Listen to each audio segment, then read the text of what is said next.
Hey guys what's up, I hope आप सभी लोग अच्छे होंगे। दोस्तों, आज हम बात करने वाले हैं कि ग्राम सचिव के अंदर हम 10 से 15 मार्क्स कैसे इंक्रीज़ कर सकते हैं आज।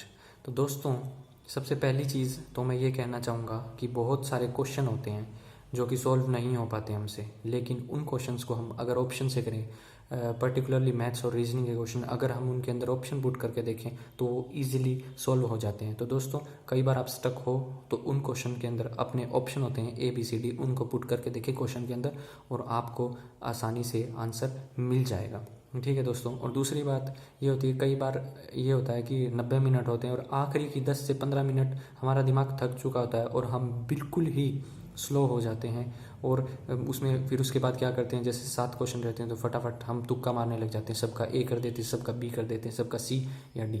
ऐसा करना बिल्कुल गलत है दोस्तों। आपको आखिरी की 90 मिनट तक अपना 100% देना है, जब ही जाकर के आप एग्ज़ाम को क्लियर कर पाएंगे।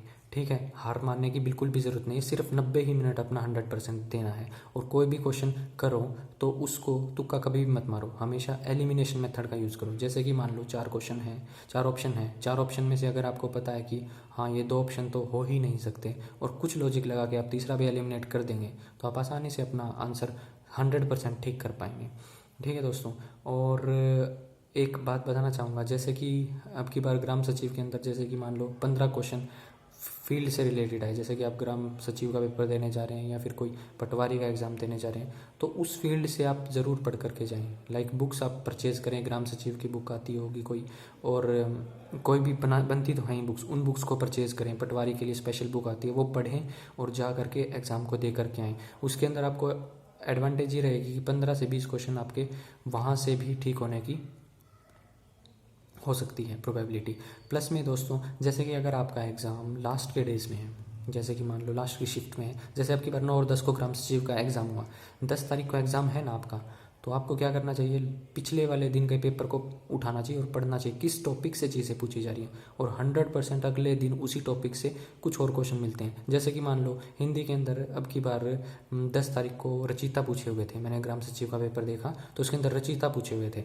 तो आप पीछे वाला पेपर देखेंगे 9 में तो उसके रिगार्डिंग उसी टॉपिक से पूछ रखा है, तो आप क्या करेंगे, रचयिता का टॉपिक कंप्लीट कर लिया, रचयिता का टॉपिक कंप्लीट कर लिया, अगले दिन वही आए, कम से कम 4-5 क्वेश्चन आए तो आपके वही के वही ठीक हो जाएंगे। ठीक है ना। ऐसा तो नहीं होगा कि डीट तो आएंगे, लेकिन टॉपिक का पता लग गया, उस टॉपिक को पक्के से करेंगे और आराम से हम स्कोर कर पाएंगे। ठीक है। यूट्यूब में तो दिखाते ही हैं कि मैथ का क्वेश्चन का सोल्यूशन, वो मैथ का क्वेश्चन का सोल्यूशन दिखाते हैं, तो उसी टॉपिक को एक बार आप पक्का भी कर लीजिए, उस सोल्यूशन को ज़रूर देख करके जाइए। 101% काम आएंगी ये चीज़ें, आपके क्वेश्चन ठीक होंगे और इम्प्रूव होंगे। ठीक है दोस्तों। और मैंने कई चीज़ें देखी हैं कि है ना, ग्राम सचिव के एग्ज़ाम में क्या था कि भाई ग्राम सचिव के कितने स्तर होते हैं, उसका आंसर 3 है। ठीक है। और एक क्वेश्चन के अंदर ये बता रखा था कि ग्राम सचिव के ये 3-3 स्तर होते हैं।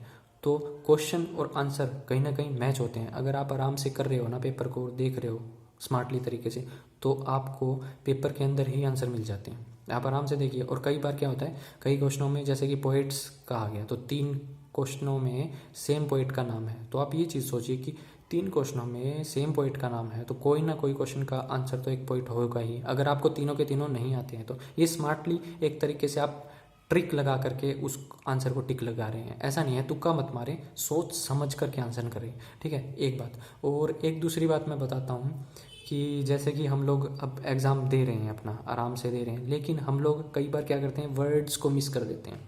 जैसे कि कोई रीजनिंग का क्वेश्चन आ गया और उसके अंदर इंटरचेंज लिखा हुआ है कि भाई इसको ऐसे करना है, इसको ऐसे करना है, फिर बीच में ये बात लिखी हुई इंटरचेंज, और आप इंटरचेंज करना भूल जाते हैं। आपको लॉजिक पता है कैसे होगा क्वेश्चन, सब बातें पता है, लेकिन वो इंटरचेंज वर्ड आपने पढ़ा ही नहीं जल्दी जल्दी में। तो दोस्तों, क्वेश्चन को एक बार पढ़ें और आराम से पढ़ें और देखें कि क्या पूछ रहा है। ऐसी सिली मिस्टेक्स ना करेंगे आप, प्लीज़ ना करें ऐसी सिली मिस्टेक्स, तो फिर उससे बहुत ज़्यादा आपको फ़ायदा होगा। ठीक है।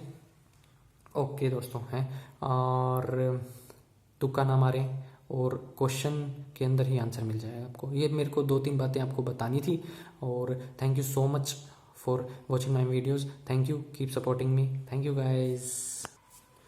और मैं मोस्ट इम्पोर्टेंटली आपको कुछ बातें और भी कहना चाहता हूँ कि आप जब भी एग्ज़ाम से कुछ टाइम पहले, जैसे कि मान लो आपके पास 3 महीने हैं, तो आपको उन टॉपिक्स पे काम करना चाहिए जो आपके वीक हैं। ठीक है। लाइक किसी के लिए इंग्लिश वीक है, किसी के लिए कंप्यूटर वीक है, हिंदी भी वीक हो सकती है, मैथ भी वीक हो सकता है किसी का। तो आपको उन टॉपिक्स पे काम करना चाहिए अगर आपका एग्ज़ाम थोड़ा सा दूर है। लेकिन जब आपका एग्ज़ाम पास आ जाता है तो आपको अपने स्ट्रॉन्ग पोर्शन पे काम करना चाहिए।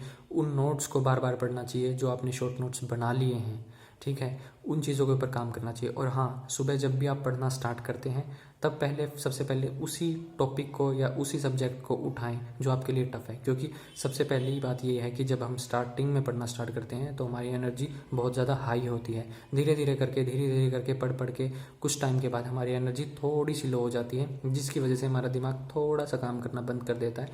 तो इस वजह से पहले आप उन चीज़ों को उठाएं जो टफ हैं। फॉर एग्जांपल, आप न्यूज़पेपर ही डेली पढ़ते हैं, द हिंदू न्यूज़पेपर डेली पढ़ते हैं, तो द हिंदू न्यूज़पेपर से स्टार्ट ना करें अपना पढ़ना। आप पढ़ें सबसे मुश्किल टॉपिक, अगर आपका कोई न्यूमेरिकल पोर्शन में टॉपिक है या कोई भी मैथ्स के टॉपिक हैं जो आपको समझ नहीं आते, उन टॉपिक्स को पढ़ें, ठीक है। Thank you, keep supporting me.